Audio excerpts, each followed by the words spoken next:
Eu queria congratular-me em primeiro lugar pelo facto de estar aqui. É uma honra grande. Eu nunca tinha aqui vindo. É a primeira vez, tive a oportunidade de ter como guia anfitrião o Dr. Pedro Amaro e congratulo-me vivamente pela atividade, pelo empenho, pelo ambiente que aqui fui encontrar. E esta é a primeira nota muito familiar que eu queria dar, porque livros como este, que têm a ver com trabalho de campo, levantamentos de arquivo, academia, perspectivas de história da arte muito eruditas, têm que ter também, obrigatoriamente, o outro lado da moeda, o contacto humano, o descobrimento, o tocato lá com as comunidades, algo que torna o levantamento, este livro é um levantamento, em primeiro lugar, um inventário de património, que vale a pena. Portanto, é com muita honra que eu me encontro aqui por um motivo tão feliz como é ver nascer um projeto de 4 anos, o livro Arte por Terras Imunáveis.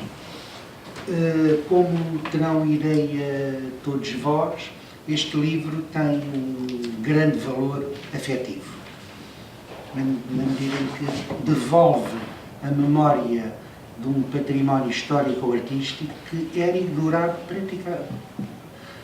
de uma forma particular por todos nós.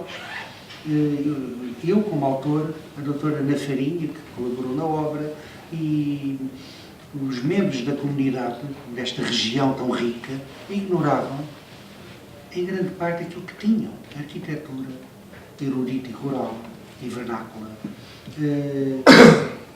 pintura muito boa, desde o gótico final ao renascimento, ao maneirismo e ao barroco, escultura, talha, paramentos, pratas, têxteis, um conjunto de artes decorativas, um conjunto de património que era inesperadamente rico, para quem, como eu, fui desbravando a partir de 2008 de uma maneira muito lenta e com o espanto de me deparar com obras não apenas de mediania, que, como era de esperar, mas também de primeira qualidade.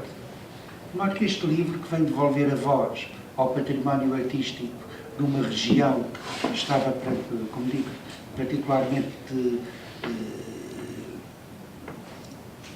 de penumbra, ignorada nesta perspectiva histórica ou patrimonial, é um primeiro contributo válido para uma rota turístico-cultural que importa levar a cabo. O livro tem este papel, em primeiro lugar, reavaliar bens artísticos que, desmemoriados relativamente à opinião que temos dele, pô-lo no mapa e criar uma dinâmica de turismo cultural que é obrigatória empreender. Como é que o livro nasceu? Contributos muito antigos. Eu próprio, com o meu doutoramento em 93, defendido em Coimbra, em que incluí um pequeno capítulo onde falava do pintor Jorge da Mota, um dos artistas que foi aqui tratado.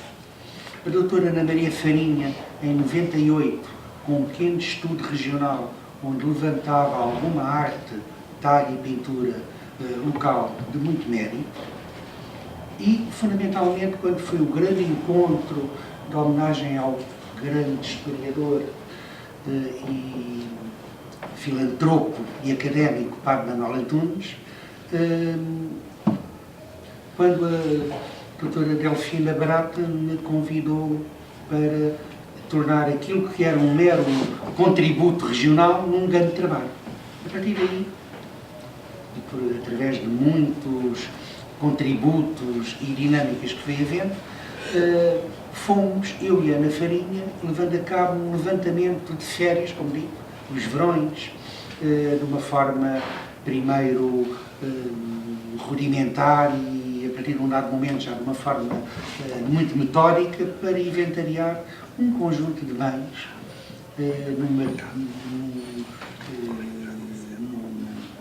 numa região, como digo, praticamente ignorada, para reabilitar, em primeiro lugar, a pintura, já que a pintura é o prato forte do livro e aquele que constitui o tema e o título da obra, mas também artes complementares, como a talha, a escultura, a imaginária, os paramentos, que estão aqui também referidos.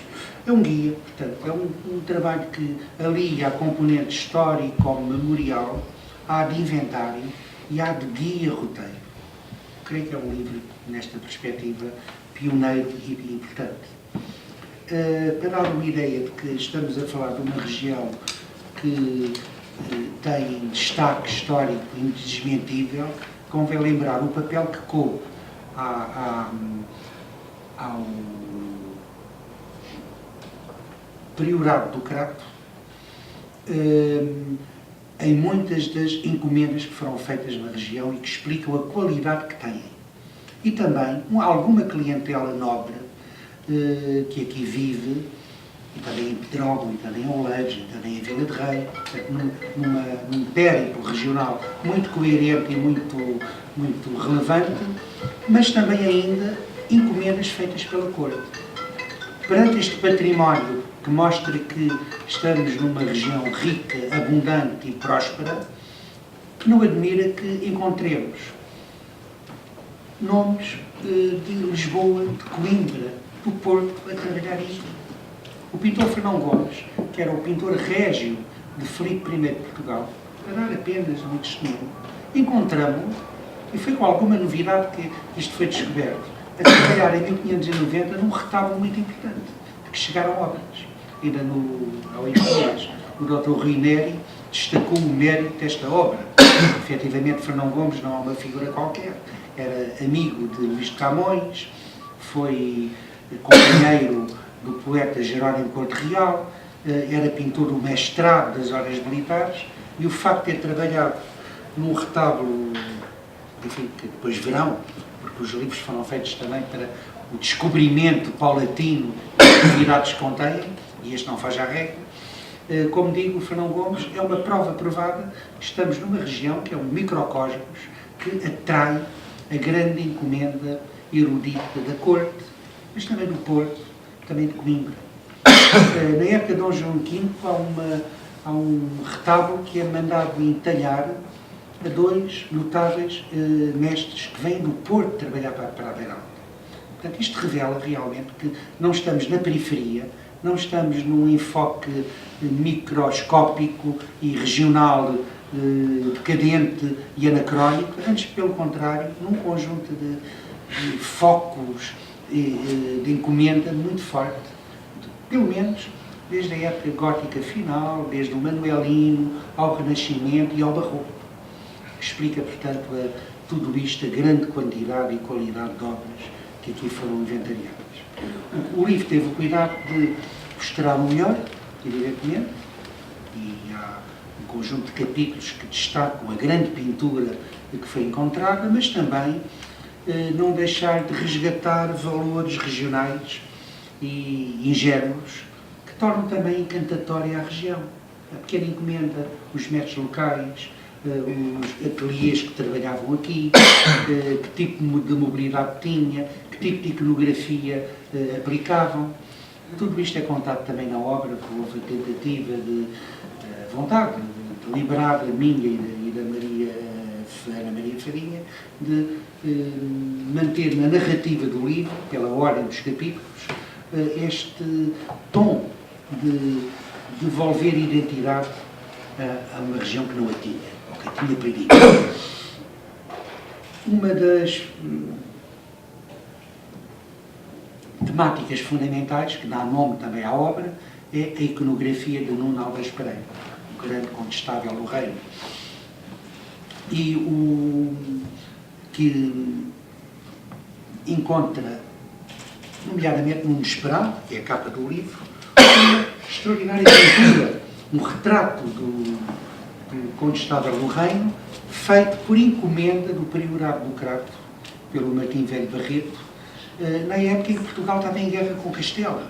Portanto, a figura do condestável é recuperada como figura de culto, como elemento de altar, num momento em que a unidade do reino estava periclitante, em que os conflitos militares com Castela eram virulentos e em que a imagem iconográfica tinha um papel também de inflamador de almas, o que a pintura da Capela do Nesperal perfeitamente destaca. Foi uma novidade extraordinária verificar que a iconografia de Nuno Álvares Pereira tinha na região tanto poder, tanta variedade iconográfica, tantos bons testemunhos e, concretamente, esta pérola que é uma pintura de altar, de retábulo, feita para um culto que ainda não estava instituído nem aprovado em Roma.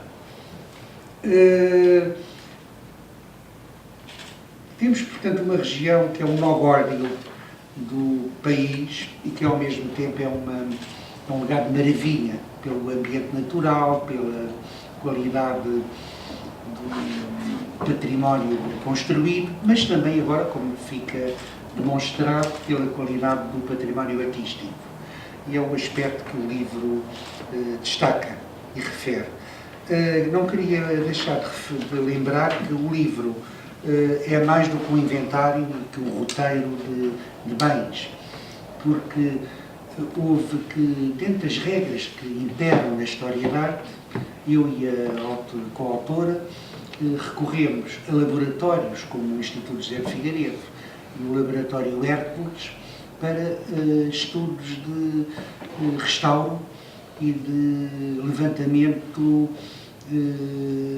laboratorial, nomeadamente uma tábua gótica que foi descoberta, a Imago Pietatis, que é uma pintura ainda anterior a 1500, que é uma novidade completa, de uma raridade enorme, tanto no campo artístico como no campo iconográfico, e, portanto, o livro conta com o rigor que uma metodologia de laboratório pode dar, acrescentando ao levantamento de arquivos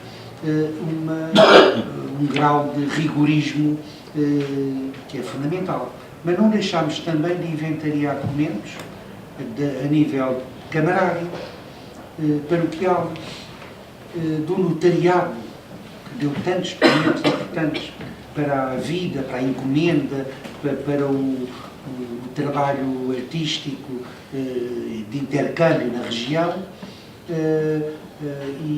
e o fundo documental que está na Torre do Tombo, no Priorado do Crato, que deu também abundante material. E o livro, portanto, tem um capítulo final de documentos que dão rigor, constituem uma conta-prova e, ao mesmo tempo, abrem caminho para novos capítulos, para novas linhas de trabalho futuro. O livro não acaba como tema, nunca acabou nem acabará, o trabalho não ficou aqui esgotado de forma nenhuma. Depois de estar feito, verificamos que aqui e além havia mais para contar, mais para descobrir, mais para investigar. Faz parte de uma obra, ainda bem que tal ocorre. Aliás, ainda hoje, quando aqui cheguei, o Dr. Pedro Mário também me atendeu, fui confrontado com um retrato de Nuno Álvares Pereira pelo mestre Túlio Vitorino, que eu ignorava completamente, e que teria tido lugar no livro, não foi eu ignorar esta tela contemporânea do mestre Túlio Vitorino. Teria tido lugar aqui no capítulo da iconografia de Nuno Álvares Pereira. Mas apenas para lembrar que a encomenda de fora tem aqui um papel enorme, até uma escultura do Machado de Castro foi inventariada, com uma novidade completa. Até uma tela do Pedro Alexandrino, até um conjunto de pinturas do Bento Coelho. Portanto, os grandes nomes que trabalham em Lisboa para a corte, para o maneirismo ou o barroco, têm atividade também aqui nesta região. O que prova que não apenas estamos perante um mercado rico, mas também um mercado aggiornato, atual, que acompanha as novidades. Isto é um facto que podemos concluir perante o levantamento e perante o estudo que foi levado a cabo. O que é que resta? Uma nota muito breve e para não vos incomodar muito, referir. o facto de que o livro tem agora o outro papel a cumprir, que é o de abrir de uma maneira dinâmica, clara e eficaz as grandes rotas turísticas que importa levar a cabo. E é fundamental que esta dinâmica ocorra, porque o património justifica plenamente a qualidade, a quantidade, a variedade enfim, as peculiaridades que nele encontramos justificam plenamente tal objetivo.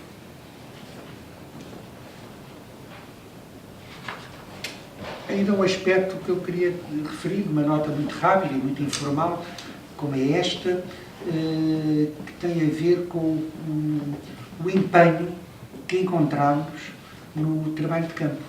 Este trabalho foi acarinhado desde a primeira hora, o que não é frequente. Enfim, há regiões em que tal fenómeno ocorre, mas neste foi uma regra, desde a primeira hora, pelas comunidades. As gentes vinham ter connosco a perguntar o que é que queríamos, que valor é que tinha aquela obra, porque é que era tão importante, porque é que estávamos a fotografar aquele pormenor, quem era o autor, em que época fora feita. A dado momento eu próprio deparei-me com um interlocutor inesperado, que era o próprio bispo de Porto Alegre, Castelo Branco, do Antonino, que veio ter comigo a perguntar que obra é que eu tinha nas mãos, o que é que eu tinha descoberto. Isto revela, da parte do interlocutor, a quem a obra é destinada, uma qualidade, um empenho, uma expectativa fundamentalmente muito alta. Foi com este clima que o livro foi feito. Portanto, com amor, com grande paixão pela minha parte, pelo menos, este livro foi feito num afã de descobrir e de pôr perguntas, não é? O que é que esta obra é? Porquê é que ela está aqui? Quem é que a fez? Quem é que a encomendou e porquê? Mas também da parte dos donos da obra, portanto, as comunidades, que como acolheram de uma forma notável o levantamento feito. No final de tudo, pelo menos a partir do momento em que eu e a Ana Maria Farinha demos por terminado o levantamento, e em que o livro foi escrito, houve a boa vontade, a excelente boa vontade que encontramos, de editores, de almas boas, de gente atenta, que transformou um manuscrito rico de novidades, mas meramente um manuscrito, num notável livro. Isto é o aspecto que como autor, quero referir. O contentamento que dá para um autor, que anda a trabalhar na história há tanto tempo, ver um trabalho publicado. Não é frequente, muito o trabalho que nos cabe cumprir em todo o país, correndo a apagar fogos, frequentemente, para acompanhar obras, para verificar roubos, para detectar restauros, e ocorre na minha vida permanentemente tal trabalho, de ir a uma terra onde foi roubada uma imagem, tentar identificar pelo levantamento que eu tenho prévio o objeto e tentar recuperá-lo, e já ocorreu, histórias que acabaram bem, ou investigar um arquivo e tentar respigar nele nomes de encomendas, nomes de artistas e respostas às perguntas que a obra de arte nos coloca. E este trabalho, de alguma maneira, é um retrato feliz desta prática, que correu bem, correu efetivamente bem. Os arquivos responderam, eram abundantes, temos de facto um conjunto documental muito rico, deram-nos nomes de artistas de que nunca ninguém tinha falado. Quem era o Jorge da Mota? O pintor que trabalha por ali em 1590, que ignorávamos completamente, agora tem obra. Quem era o Gaspar Prego de Abreu? Um nome completamente apagado. Este foi a Ana Maria Farinha que descobriu o primeiro documento. Agora tem obra, nomeadamente a tábua do Desperal. Portanto, o livro é também um desvendar de uma memória apagada, oculta, que o tempo e a desmemória tinham cavado de uma forma aparentemente irrecuperável. Ainda uma palavra final, estou a comentar e não me quero alongar muito, porque o Dr. José Eduardo Franco vai também intervir, para lembrar que a História da Arte é uma disciplina extraordinária, porque antes de tudo, antes de identificar, de restaurar, de acompanhar o tratamento, de diagnosticar as maleitas, de biografar o autor, de compreender a iconografia, o valor relativo que tem, é uma disciplina que reabre um diálogo que o tempo interrompeu. Portanto, este tocato lá de poder falar com uma obra de arte, independentemente da poeira que ela tenha, do tempo que transcorreu, da utilidade que já não é aquela que a obra teve quando foi feita, tudo isto põe a história da arte e o papel do historiador de arte num lugar muito nobre, que é importante destacar. E eu congratulo-me com este papel, com este investimento que é também afetivo, técnico e académico, e pelos materiais que neste concreto livro foram atingidos. Creio que para já não claro que espero que haja perguntas, que haja oportunidade de um pequeno debate, até porque estamos em família, não é hoje aqui, mas para já creio que o fundamental está dito quanto ao livro. Muito obrigado a todos.